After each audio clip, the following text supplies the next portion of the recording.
Assalamualaikum warahmatullahi wabarakatuh.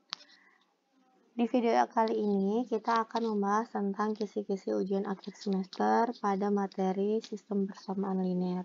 Baik, sebelum kita lanjutkan, tolong bantu subscribe-nya ya. Terima kasih. Baik, di sini kita akan membahas soal yang pertama. Di sini ada soal diketahui X. Jadi ini ada sistem persamaan linear dua variabel. Diketahui X ditambah AY sama dengan 4, kemudian AX ditambah 9Y sama dengan B. Pertanyaannya, yang A, tentukan nilai A agar mempunyai solusi tunggal. Kemudian yang B, tentukan nilai A dan B agar mempunyai solusi tak hingga. Nah, bagaimana menjawabnya?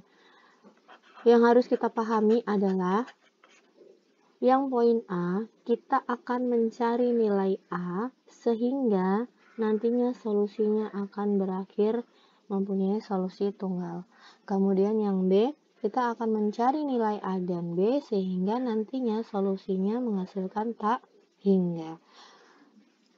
Kalau diingat-ingat cara menyelesaikan SPL, maka kita harus merubah ke dalam bentuk matrik. Artinya matrik yang diperluas. Kita ambil apa?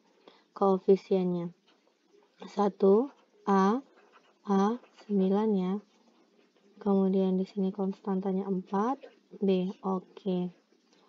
Seperti biasa, A-nya ini harus kita buat 0, maka di sini saya satu matrik saya buat 2 operasi baris elementer. Nanti teman-teman boleh satu persatu boleh, ataupun yang sudah terbiasa langsung sekaligus seperti ini ya.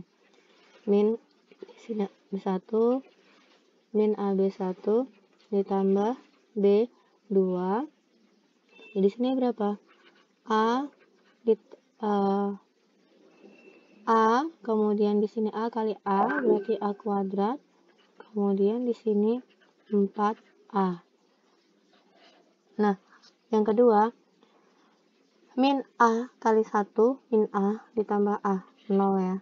Min A kali A, min A kuadrat ditambah B2, ditambah 9. Min A kali 4, min 4A, kemudian ditambah B. Nah, perhatikan, dari persamaan kedua ini diperoleh apa? Diperoleh min A kuadrat ditambah 9 sama dengan min 4A ditambah B.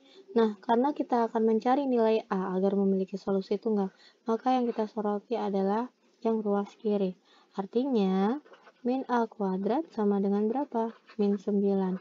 A kuadrat sama dengan 9. A sama dengan plus minus 3 akar dari 9. Nah, SPL ini akan mempunyai solusi tunggal,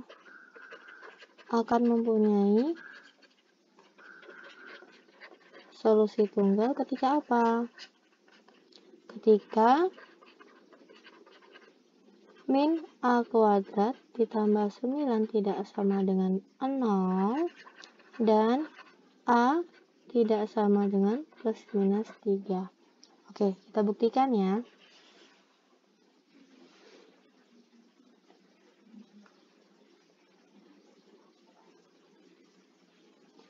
Kita buktikan di sini. Bukti.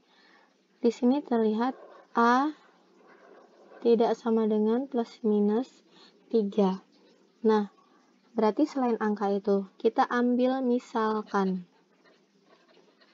Misal A sama dengan 2, maka B-nya berapa? Kita tarik di sini.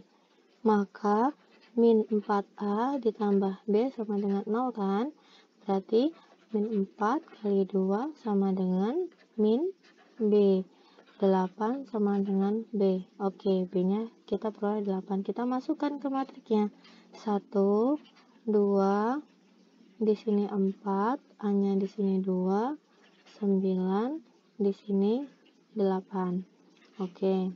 Kita nolkan yang angka 2, berarti min 2B1 ditambah B2. Sehingga gimana? 1, 2, 4, kemudian di sini 0 ya. min 2 kali 2 min 4 ditambah 9, 5. Min 2 kali 4, min 8 ditambah 8, berarti berapa tuh? 0. Nah, lihat dari persamaan kedua diperoleh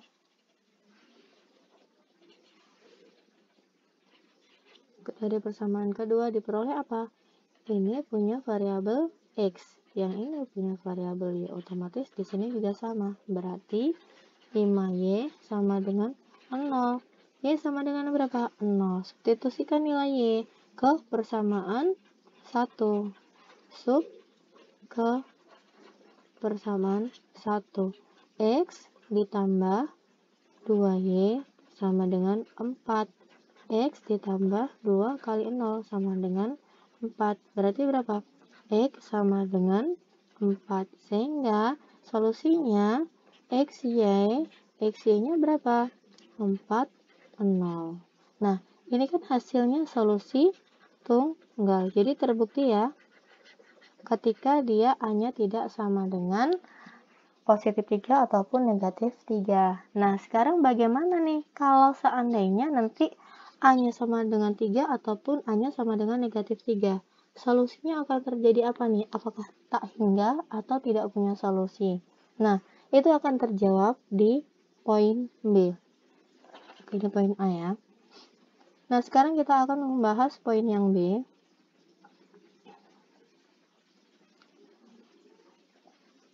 Poin yang B, tentukan nilai A dan B agar mempunyai solusi tak hingga. Kita bisa gunakan yang di sini. Sama langkahnya. Jadi kita tidak perlu menulis ulang agar lebih efisien. Jadi bagaimana caranya? Oke. Tadi kan sudah ketemu A-nya di sini positif 3 dan negatif 3. Kita ambil nilai A. Jika A sama dengan 3, maka B-nya punya nilai berapa? Min 4A tambah B sama dengan 0. Min 4 kali 3 sama dengan min B. 12 sama dengan B. Begitu ya. Diperoleh berapa? Diperoleh 3. Di sini 3, 12. A, B-nya ya. A-nya 3, B-nya 12. Nah, sekarang ini positif 3. Sekarang kalau kita punya negatif, jika A sama dengan negatif 3, maka kita substitusikan ke persamaan lagi. A min 4A ditambah B sama dengan 0. Min 4 kali min 3 sama dengan min B. B sama dengan min 12. Sehingga diperoleh berapa? Min 3, min 12 ya. Min 3, min 12. Oke. Nah, di sini kan sudah nih. Nah, ketika A-nya sama dengan 3, maka B-nya 12. Ini akan menghasilkan solusi tak hingga. Ketika A-nya min 3, kemudian B-nya min 12, ini akan menghasilkan juga solusi tak hingga. Oke. Buktinya apa? Oke, kita buktikan ya. Bukti B. Oke. Kita masukkan untuk yang 3,12. Oke. Ketika A, B, A-nya 3, B-nya 12. Kita masukkan ke persamaan yang di sini. Maka 1, A-nya 3, kemudian di sini 4, di sini A-nya 3, 9, B-nya berapa? 12. Oke. Kita OB-kan min 3 B1 ditambah B2. Baris pertama tetap 1, 3, 4. Kemudian min 3 kali 1 min 3 ditambah 3, 0. Min 3 kali 3 min 9 ditambah 9, 0. Min 3 kali 4 min 12 ditambah 12, 0. Lihat coba. baris terakhir semuanya 0, sehingga ini sudah dipastikan bahwa tak hingga. Nah, sekarang ketika apa? Ketika A, B sama dengan min 3, min 12. Sama seperti tadi, 1, min 3, 4. Kemudian min 3, 9, min 12. Kita lakukan lagi. Berarti gimana nih? 3B1 ditambah B2 ya. 1, min 3, 4. Di sini berapa? 3 kali 1, 3 ditambah min 3, 0. Kemudian 3 kali min 3, min 9 ditambah 9, 0. Kemudian 3 dikali 2 berapa? 3 dikali 3 dikali 4, 12 dikurang 12, itu hasilnya 0. Nah, lihat, baris terakhir itu juga tak hingga. Oke, jadi terbukti bahwa ketika A, B-nya, yang pertama itu kemungkinan pertamanya 3,12, kemudian lanjutannya adalah min 3, min 12. Oke, bagaimana nantinya? Apakah ini menentukan bahwa ini tak hingga? Bagaimana? Oke, kita cek satu ya. Jadi saya jelaskan di sini. Ini kan tadi variabel, punyanya variabel X. Di sini punya variabel Y ya. Di persamaan kedua, bisa tidak diperoleh persamaan atau dari baris kedua dalam matrik bisa tidak diperoleh persamaan? Kan tidak bisa untuk persamaan kedua. Artinya kita hanya punya satu persamaan, yaitu di persamaan pertama. Nah, di persamaan pertama kita peroleh apa? X ditambah 3Y sama dengan 4. Y-nya sudah diketahui belum? Belum. Maka dimisalkan Y-nya sama dengan A. Ketika sudah ada permisalan untuk parameter, maka ini bernilai bebas. Ketika sudah ada parameter, maka Y-nya bernilai bebas. Sehingga akan menghasilkan apa? Solusi tak hingga atau solusi banyak. Baik, itulah kisi-kisi nomor 1. Semoga dapat dipahami. Silahkan disimak, kemudian diulangi. Kemudian kalau belum paham, diulangi lagi, disimak lagi, diulangi sampai nanti kalian paham di luar kepala. Kemudian jawabannya bisa kalian cocokkan dengan video ini. Baik, terima kasih. Sampai bertemu di video selanjutnya. Semoga bermanfaat ya.